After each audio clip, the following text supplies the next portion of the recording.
Everybody, we are live. Happy Friday. I hope it's going good. Every day feels like a Monday, but except for Friday, I think that's the one day we get to actually realize we have a weekend ahead of us, and I'm excited to get it tackled and totally destroyed by my children. But today we're going to have a really fun conversation. I'm bringing Barry Habib into the studio to rap about the market, the craziness, but most importantly, to rap about his new book, Money in the Streets, which is amazing. And because, look, I know we're so hyper-focused on COVID land right now, and it's consuming our attention. It's consuming the country. But there is life after COVID. And Barry's book is full of gems about that stuff. So I wanted to bring him on to talk about that. If you don't know who Barry Habib is, you're not paying attention. This guy, I just joked earlier and called him the modern day Renaissance man. I mean, this guy's in music. This guy's in politics. This guy's in the economy. This guy's a mortgage industry thought leader. And we're going to talk today about all the cool stuff and learnings he's had in his whole life. So let's bring on Barry and kick off this episode of the live Modern Lending Podcast.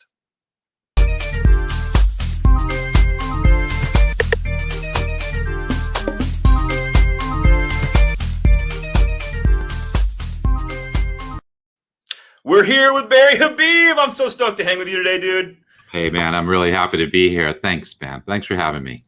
Yeah, absolutely, dude. And you know, every time we were joking before, you know, every time someone brings you on for some kind of a live podcast or a show or something like that, everyone wants to know what's going on in mortgages because, you know, you're the leading thought leader helping guide kind of conversations and influence politics and all the crazy stuff there. So before we dive into your book and the amazing stories and stuff in there, why don't we just talk a little bit about COVID, a little bit about the market? Because I know when people have you and they're like, oh, I want to know, because it feels like we need up-to-date information every second. It feels like things are changing so fast.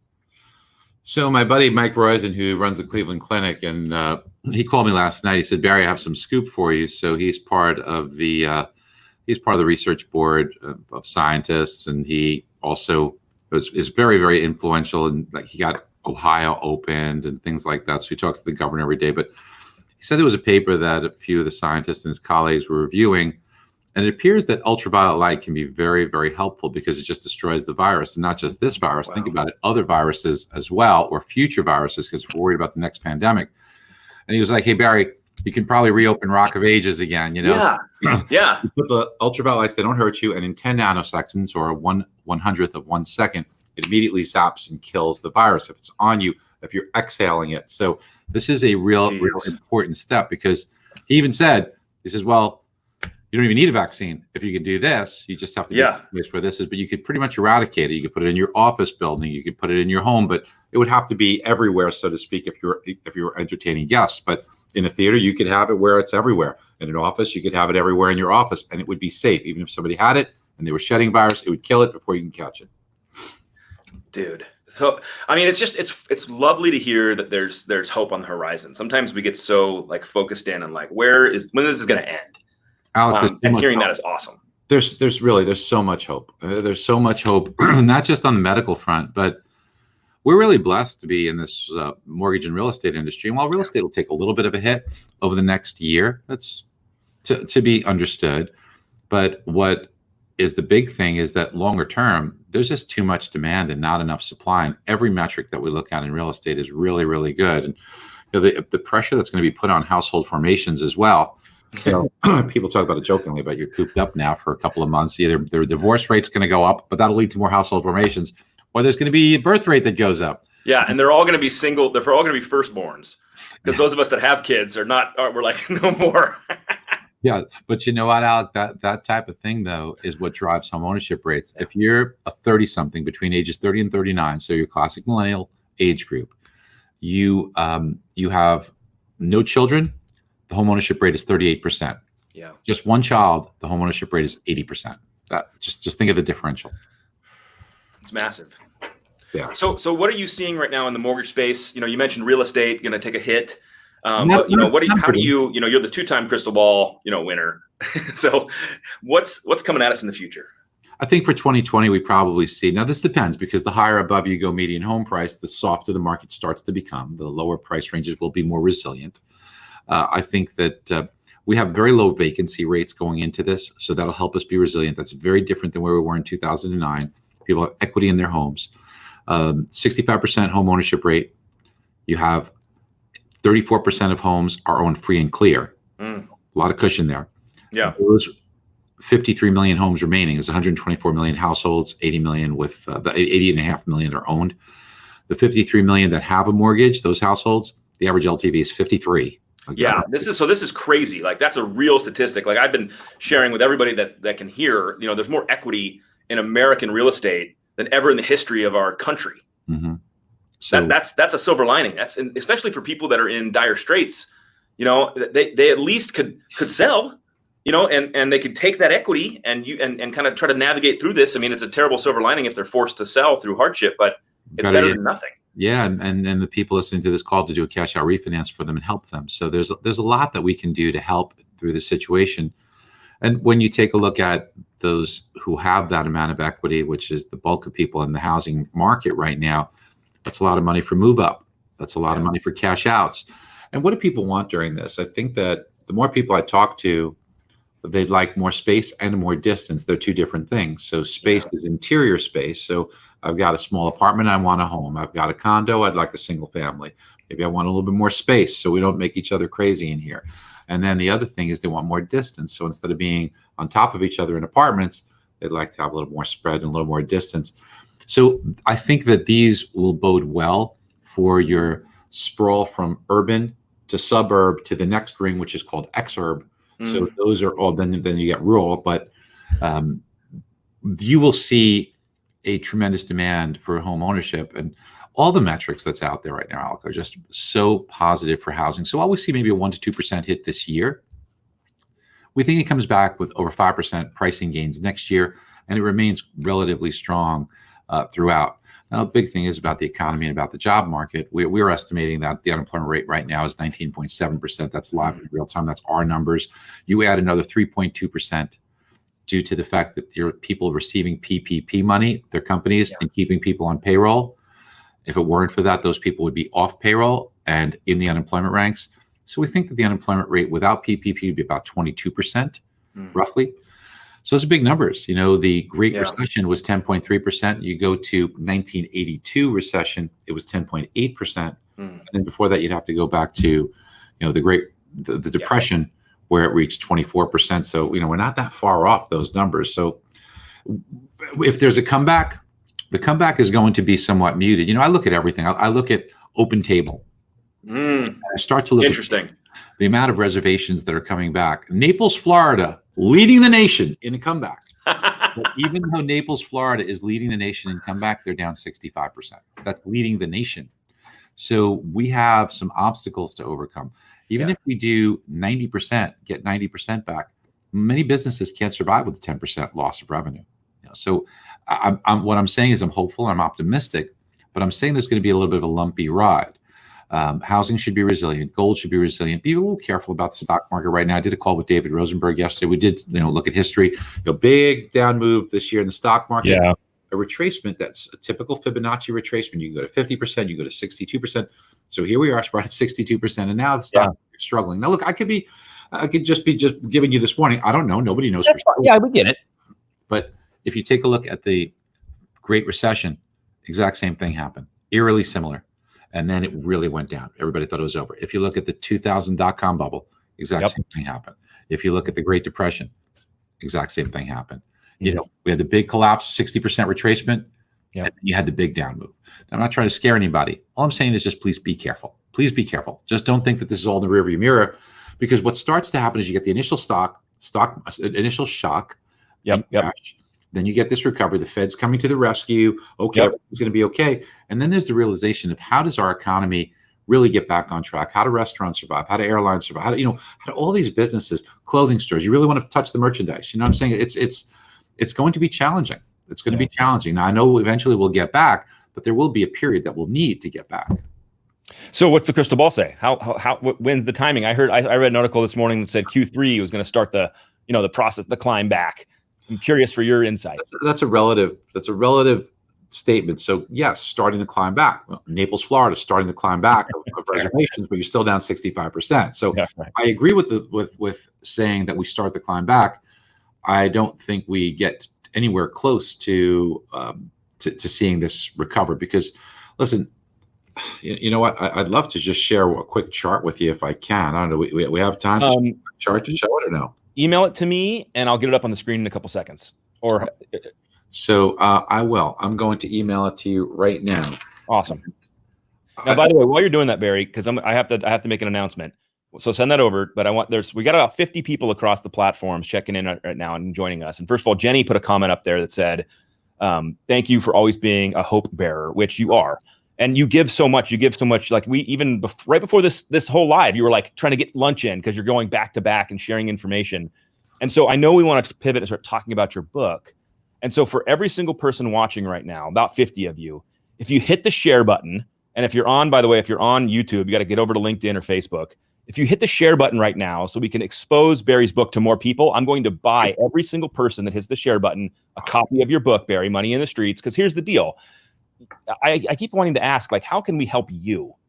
And like, obviously at Loan Depot and across the country, we're huge supporters of the MBS Highway. We love your platform, but I'm going to buy every single person that hits the share button a copy of your book and send it over to you guys so that right now, the rest of the ecosystem and our friends can see and hear about why you wrote the book, what's inside it. Because like I said, I'm a huge fan of people who tell great messages through stories. I feel like those land. And I got a chance to look at your book and read a bunch of it. And I'm like 99% done. I skipped around a little bit and it's powerful. And so I want to share that. I want to give everyone a chance to share, and I want to give everyone a chance to get a copy of this book in their hands because it's worth it. And you did a great job, Barry. So I'm just thank you. That's like unbelievably kind of you. So thank you. I'm very humbled. I really am. When I wrote the book, I didn't mind to write a book for a long time. Everybody would say, "Well, why don't you write a book? Why don't you write a book?" And so many people have told me, and Megan right here in my office, she would like prod me, "Why are you writing a book?" But a lot of people had asked me to write a book, and I thought about it, but I didn't want to do a book about mortgages. I just wasn't passionate about writing about mortgages. And by the way, it's a great subject to write about, right? I mean, it's but it's still mortgages. Like, I feel you deeply there. Like, but not curing cancer. But I wanted to, as you said, people like stories. People listen to stories. So there's a way to tell stories. Now, there are stories that affected me, but it's not about me. It's more through me. It's things that people could relate to. So the title, Money in the Streets. So how did that come about? So the title came about because every immigrant that's watching this, or people that have immigrant family members, or maybe someone who came to the United States, and my parents did. And when they did, they heard stories about the United States being, America's such a rich country. There's money in the streets. All you have to do is pick it up. And it's a story that they told me this out as I was a kid growing up. And it was kind of funny, but it was also sad. And when I started to realize that the opportunities are truly everywhere, there is opportunity everywhere. There's opportunities right now that if we could just learn how to see them, so many people are missing them, that it could be life-changing in the way we help others. And a lot of this has to be about helping others, because look, Alec, look what you do. You give so much because that gives you fulfillment. It's one thing to have goals and achievement, and that's important. But man, there's been a lot of people that have had so much success, goal-oriented success, that have had hard times in life being happy. And there's people that have had bad things that they've done to themselves, even though they've achieved all this amazing success. We've seen so many stories about that. You say, well, they've got everything. Why would they do that? Why would they end their life? Why would they hurt themselves? Why would they, become substance abusers? They've got everything. Why? And it comes down to fulfillment. So I think that if you are focused on goal-oriented success, I think it's great. And I think you should be, but you have to marry that with fulfillment. And so much fulfillment comes from helping others. I mean, that's really, really what it's all about. So as there's people listen to you and all the great information in the dialogue, what we really want to do is we don't want to just consume it. We want to consume it so that we can learn it, we can teach it. And the best way to learn, by the way, is teaching. You practice, you rehearse it, and then help others. Put that out there. And that really is what does it for you. I mean, that's what gives you the two married together, is when you have fulfillment along with achievement. That's a really good recipe right there. When you're laying in like the foundation of what I took away from your book. I mean, chapter after chapter is about leaning in kindness, leaning in to help others, being an authentic human, being an authentic communicator, a connector of people. And, it's just told again and again and again in here. But you're also quite vulnerable in this book. Yeah.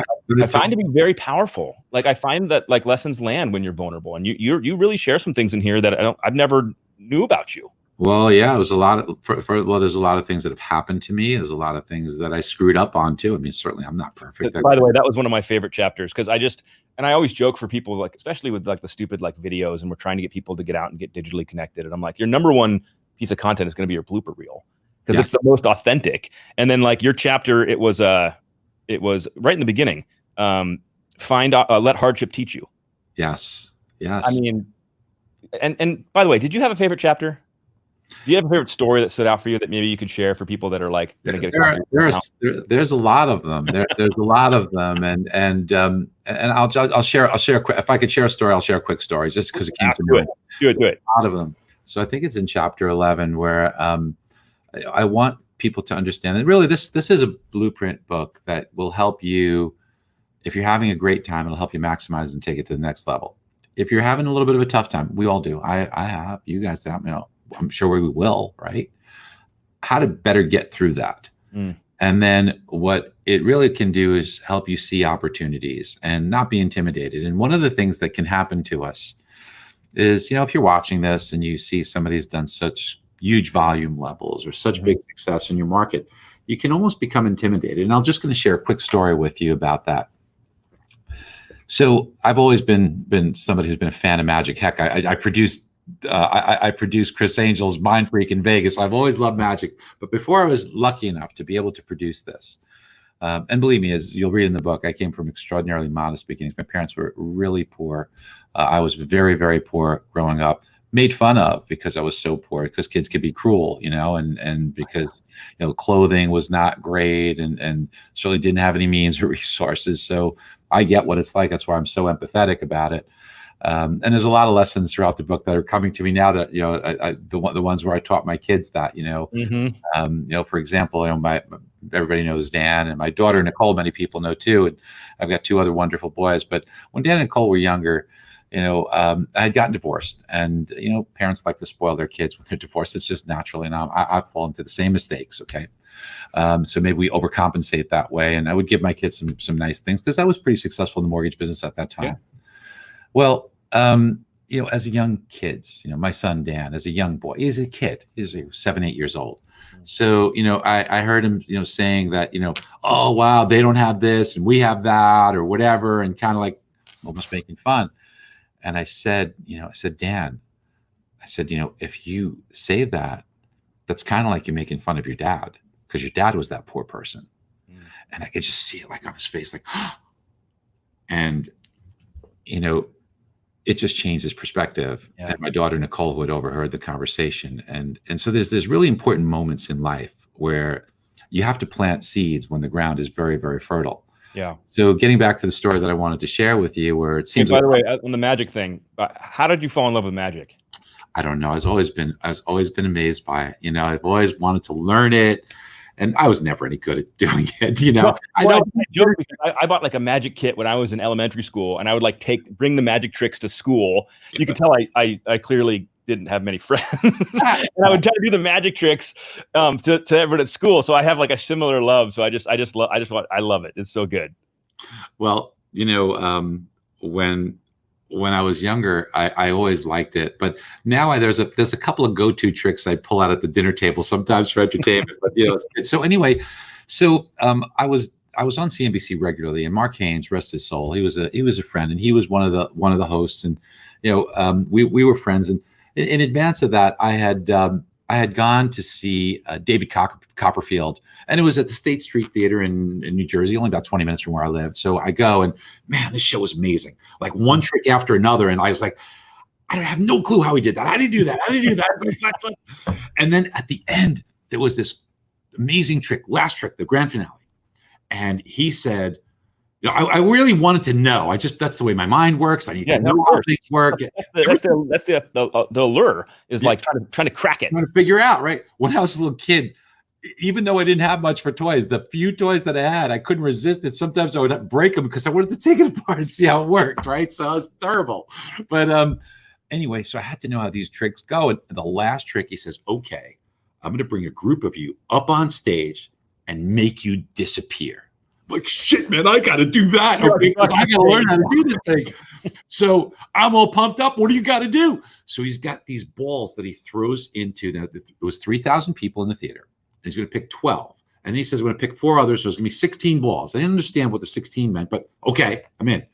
So he throws these balls and he plays music. Now, if the ball comes near you and the music's still playing, you got to get rid of it. Okay. It's one ball that came near me and I just couldn't, another one. And this other ball is coming at me. And I could sense it's got to be near the end because the music's been playing now for a good 30, 40 seconds, right? Yeah. So I lunge for this thing. Oh, I think by accident I might have knocked a couple of people over. No, not an accident. I'm just picturing you like old lady, like just like diving over. So I was really into it, man. I wanted this thing, right? So I catch the ball. I'm one of the people that catch the ball. 3,000 people. And, the way my brain works, right? I like math. I'm actually pretty good at math. I just have this quirky thing. I'm able to do really good math in my head. So like 3,000 people, 6 people, 180, 1 out of 187 chance. I can do this, It's like, so anyway, I get up. You got there. And I'm walking on stage. And David Copperfield looks at me and he says, okay, so you're going to stand right there in the corner. And he's putting other people in the chairs. And 4 people sit in the corners, 12 people sit in the chairs. I'm like, WTF here, Oh, no. And he says, yep, you're our witnesses. So I could have been his witness in my seat, okay? But now I'm an up close witness. So, bro, I watched him do this trick and make 12 people disappear. They put the curtain on and I see the lights going. All of a sudden, they're freaking gone. I'm like, and I see them up in the balcony somewhere later on. I'm like, I was pissed. So close. I would have been so close. I was frustrated enough watching it and can't figure it out from my seat, but now I'm like this close away and I can't figure this thing out, okay? So I'm like, dang, but I had a great time. I'm joking about I had a great time, and it was wonderful. And next year he came back, and Mark Haynes, my buddy, he called him, hey, Barry, yeah, David Copperfield show's pretty good. I said, yeah, I saw last year. It's good, Mark. He said, oh, you want to go? I'm like, okay, let's hang out. Let's go. So we go for a nice dinner. We go to the show, and I figured there'd be a bunch of new tricks, right? Me as a speaker, I always have new stuff, thinking that the audience I'm going to play for, if it's in the same location, I want to give them new stuff. Heck yeah. Not David Copperfield. It's exactly the same tricks, but I still couldn't figure it out. So here we go all the way to the end, and it's a great show. Listen, I'm enjoying it, of course. No, I mean, he's a pro. Yeah, of course. Now the same trick with the balls. Oh, no. In the back of my mind, I'm thinking, it's only 1 out of 187 chance. Can No. I do it again? No. Maybe. But I'm the eternal optimist. I'm like, I can do it again. I can do it again. So the balls come out, the music's playing, and I'm like a man possessed. I'm like, I really want this thing. And honest to God, I can't believe it. Somehow, some way, I willed it, but I caught another ball. I catch another ball. You know what the chances of that are? It's almost astronomical. How such a rare chance. So you tell me you're not on the side again. Like there's no way you're a witness again. Listen to this.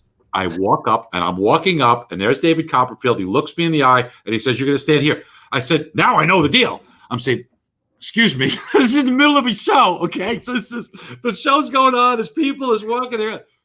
Excuse me, sir, David. You made me stand in the corner last year. Can I please sit in one of the seats?" And he looks at me and he says, "Are you a magician?" I said, "I'm in the mortgage business."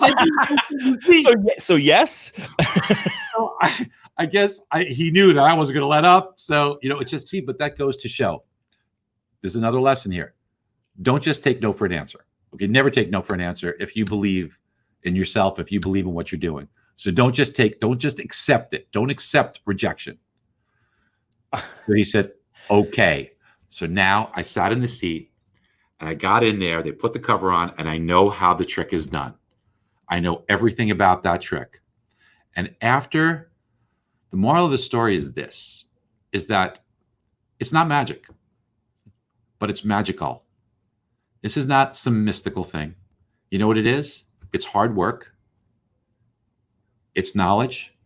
And it's practicing it, doing it over and over and over again. So when you watch somebody do something, big numbers that they're doing, great achievements that they're making, it's not magic. It's magical. But what you have to do is do those things. Put in the research, get the knowledge, put in the hard work, and then rehearse that over and over and over again. And there's nothing, absolutely nothing that you can't do.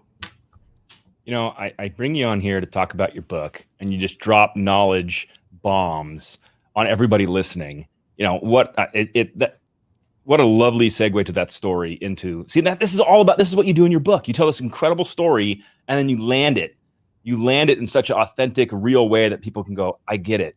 That means something. I have some action I can do. And I want to ask you for another story, if it's okay. Yeah. So one of the chapters that stood out to me, because I'm in the mental space right now of trying to get originators and people I care about, the local mortgage pro, you know, back into the spotlight, because we as a human culture have gone internet first and not human being first. And what I mean by that is, you know, in 2003, when I was driving around in my Civic to try to find a realtor, you know, if you wanted to find out what homes were for sale, you had to go talk to a local pro, a real estate professional, or you looked at the weekend open house sheets in the newspaper. You know, it wasn't on the internet. The MLS was locked down. And you fast forward, and as an entire society, we go internet first. We don't ask our friends anymore. We ask Yelp. And, you know, the local mortgage pro who is sitting behind a real estate agent waiting for a referral, you know, is getting hurt by this. And one of the chapters you wrote was chapter 7, amplify your message and become magnetic. And it resonated so much with me. And I'd love for you to unpack that chapter a little bit, what was going through your head, you know, when you wrote it, because there's so many people that need to amplify their message right now. And the world is giving them the tools. I mean, everyone's got a phone, everyone's got a camera, everyone's on the internet. But if you could just talk to that chapter a little bit and what you were thinking and what you wrote there and share your thoughts, it really spoke to me. Well, you know, you've been a great leader and teacher, and you wrote a wonderful book about it. So this is exactly what your book is about, which is to teach people in this environment. First of all, there's never been a better time, because you literally have a captive audience, right? I mean, people stay at home, so literally have a captive audience, and people need to read your book so they can truly maximize that. And I love the term that you coined, which is called being a web celebrity. I've used that because, and I've given you credit for it, and I said, you know, it's a web celebrity, you know, so you really have to do that, and you have a chance to do that today. So there's so much about this, but it all begins with you doing the work, because you can't give what you don't have, right? And if you gain the knowledge and you have the knowledge, then you have so much to give. So that's why doing the work up front is important. Listen, if you want to be magnetic, how is it that when we were around people, they just draw you to them? What makes somebody magnetic? And sometimes we say, man, I wish I was magnetic, you know, and you can be, you naturally are. Here's the thing. Just when you come into contact with people, make them feel better and smarter from being in your presence. Just those two things. Make them feel better. What does it take to make somebody feel better? You know, give them a good optimistic viewpoint. There's always nice things that you could do or say. There's always a good side that you could look at. There's always promise towards the future that you could point to. You know, these are things that, you know, make people feel better, because we need that. We need that from each other. We help each other, right? We do. None of us are on all the time. I have tough times too, man. You know, it's nice when somebody kind of helps get me back on track. And the other thing is make them feel smarter. But in order to make them feel smarter, you have to have done the work, because people will gravitate towards that. They'll want more of that. And that's the definition of magnetism, is being drawn to something, being drawn to you. So focus on those magnetic qualities that you already have. All you have to do is sharpen them. But in order to do that, the nice thing is you have to do the work. And I say it's the nice thing because if you didn't have to work for things, then everybody could do it. You know, you don't get rewarded for your efforts. And that's what's so fair. And, you know, I mentioned about having some hard times. Look, I mean, I start my day every day with literally out loud. I know it sounds corny, but out loud, I talk about to myself. I typically do it after a cup of coffee. I tend to function a little better after coffee. All of the things that I am so blessed and lucky and grateful for.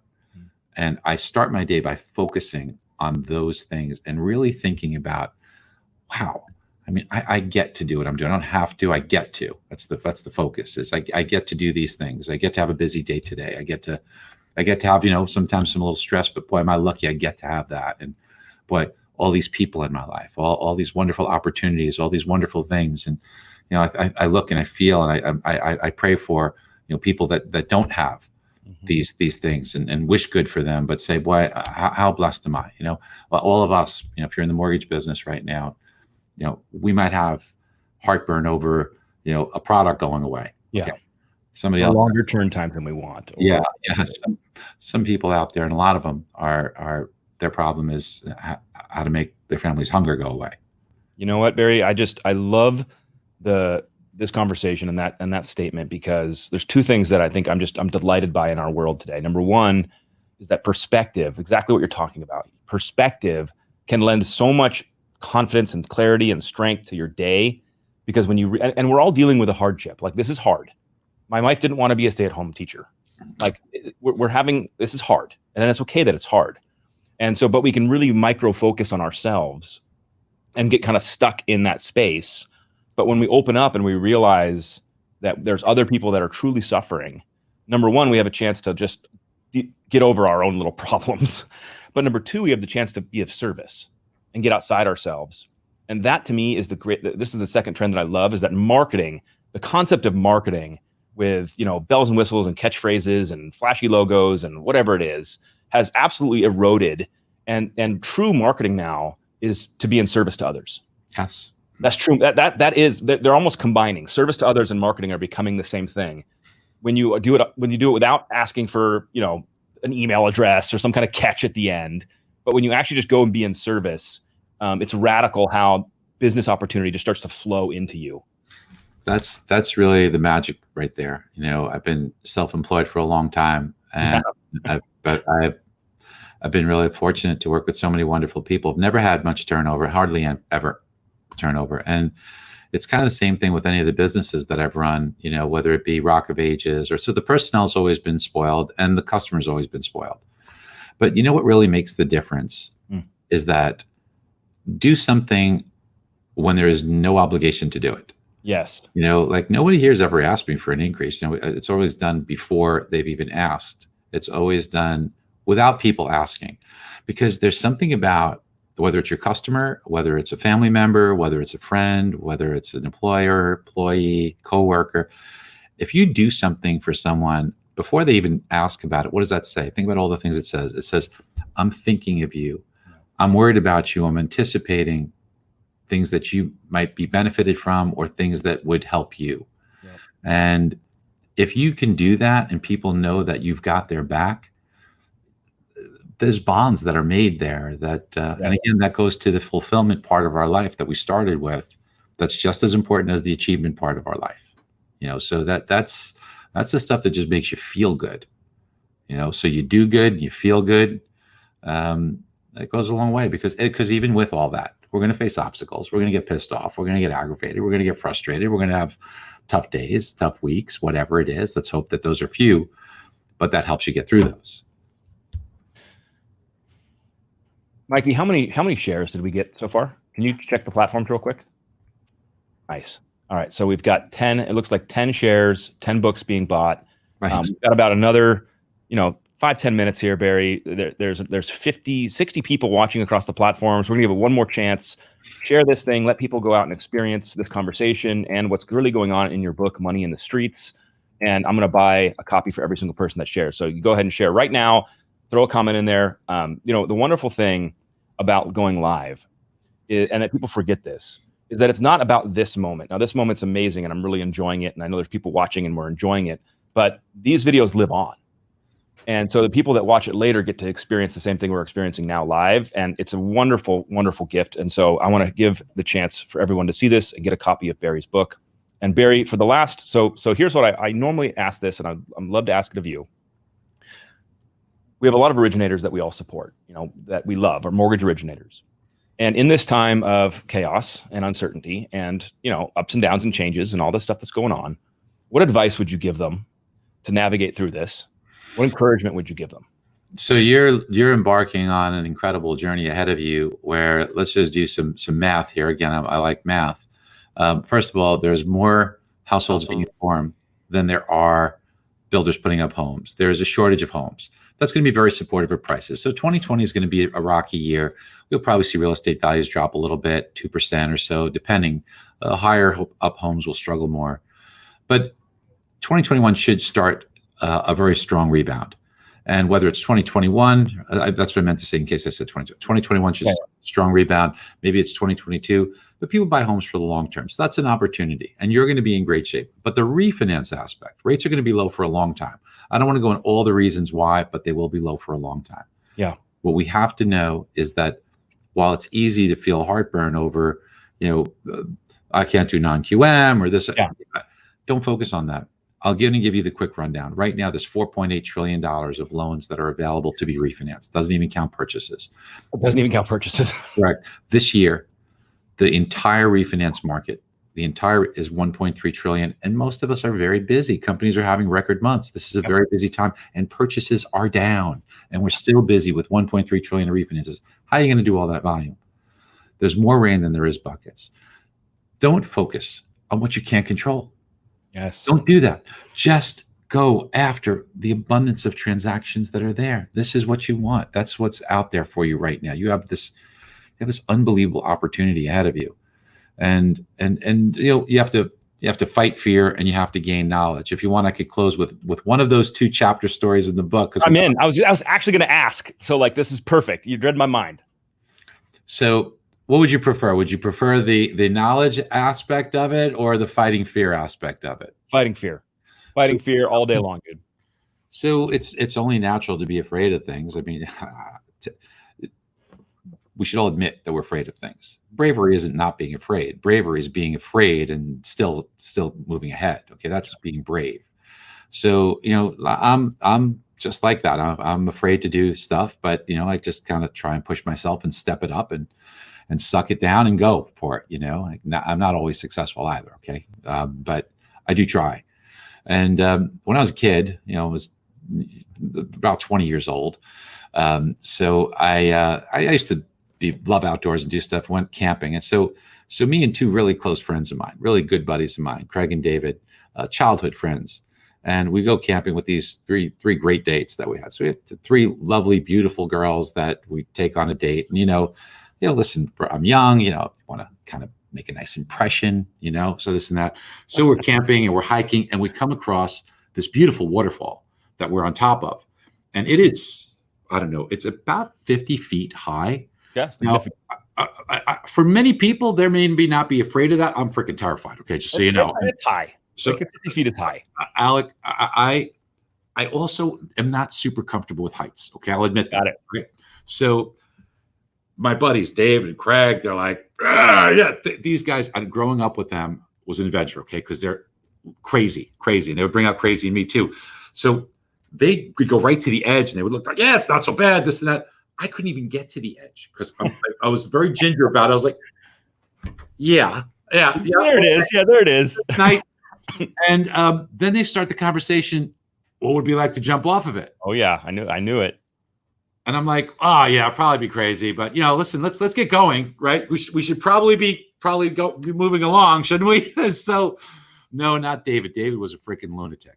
Okay, so meanwhile, the 3 girls, they're all like, oh yeah, that would be great, Oh yeah, they're pushing you on. The David, lunatic, he just throws his body off before I could even say don't do it. He throws his body off, right? He's in the water. He's like, whoa, this is great. It's great. And now, Craig's like, should I go? I said, Craig, you're really not thinking about doing that, right? You're not going to do this, are you? Before I get the words out of my mouth, Craig throws himself off there. And now the 2 of them are in the water, high-fiving. And Barry. Oh, no. I take a look over, and the 3 girls are looking at me like, well. What's up? So, oh no, I was so scared, Alec. I was really scared, but I'm not going to look like a wimp in front of these girls. Right, yeah.